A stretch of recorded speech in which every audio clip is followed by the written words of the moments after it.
STEM industries. Anne-Marie's here to tell us what's caught her eye in the papers. Morning to you. First of all, STEM industries, just a quick sentence. What are they again? Science, technology, engineering, maths. Got it. Got it? Got it. Brilliant. Brilliant. Particularly for women and girls? No, so the industry has everybody and should have everybody in it, but women and girls are underrepresented. I only say that because your first story here in The Observer is a really interesting story about women. Yes, so it's about metro stations in Paris, which they've gone to kind of public vote for, you know, who should we name a couple of these after. And there's a campaign group called Osez le Feminisme, which means dare to be a feminist, who are advocating for having some of them named after women. Of the 303 stations, at the moment only 4 are named after women. And there's lots named after men. Lots named after men, and even then of the 4, 3 of them are kind of co-signed with a man, so it's a woman and a man, and composite, and there's only one that's a woman only. So it'd be a nice change to kind of hear slightly different names of women who've done incredible things across history, but of course have been kind of not named, not had a station named after them, or have been kind of written out of it. And in Paris in particular, for me, this Marie-Sophie Germain is a mathematician that we talk about quite a lot, whose name was actually left off the Eiffel Tower, kind of the names of the scientists that they had at the time, because it wasn't proper to have her name there. So hang on, so she worked on the Eiffel Tower, but her name No, isn't so on the Eiffel Tower, they've got names of mathematicians and scientists of that day, and her name was left off. And all of the others are men, are they? Yeah. Right.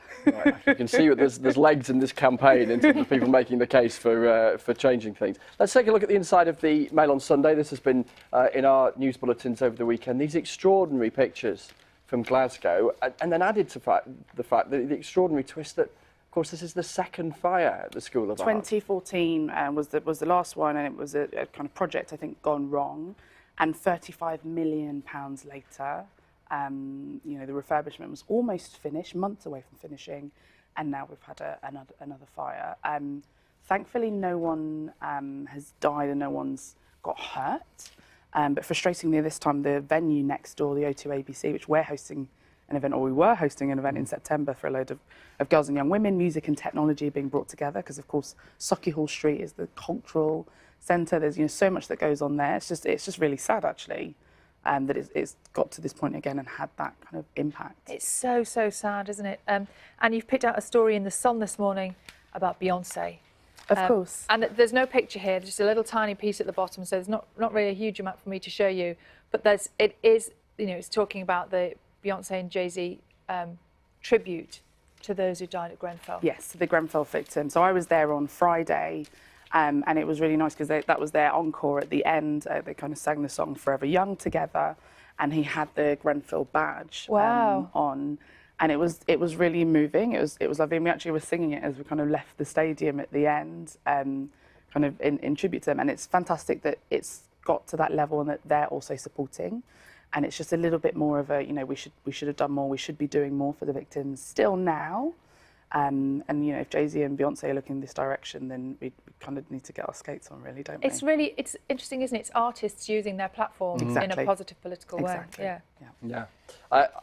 This story you've picked out of The Sun is an absolute corker and fascinating, and has a classic Sun headline. Perky or porky, asks The Sun. Grinners and losers. Now, this is fascinating. The secret of a fake smile. I want to know this secret. How do you pull it off? These are scientists, so it's something to do with the angles, and you know, they did this psychology experiment with a database of however many million smiles. Is it fake? Is it real? And you know, of course, people can tell, but you know, how do you know? How can you tell that it's a real smile? How can you tell that it's fake? And also, where is this going to be used? Which I thought was the interesting piece. The research could be developed for use at airports and police stations to help authorities identify criminals, which feels a little bit like the whole lie to me micro expressions. What is it though? Isn't there something instinctively in us as human beings when you see someone smile and it's not genuine, you, without looking at their face and going, oh, it's not reaching their eyes, you do know instinctively when they're not really meaning it, don't you? I'm not sure I do, though. I think I don't know. I bet you do. You know all those politicians you meet all the time. Come on. Yeah. Fair cop. Fair cop. I love this. Natural perky grins, such as the Duchess of Cambridge, are associated with telling the truth. Yeah. According to the story. Yeah, this is great stuff. What can you do? Lovely to talk to you. We'll see you again later in the programme. Yes. Thank you. Thanks. Now, the Andrew Marr Show is on BBC One at 9 o'clock this morning. And Andrew, you got the Prime Minister on this morning. Fake smiles wall to wall all over the sofa. The programme is going to be dominated by an interview I did with the Prime Minister at Chequers yesterday. We talked, of course, about the NHS and all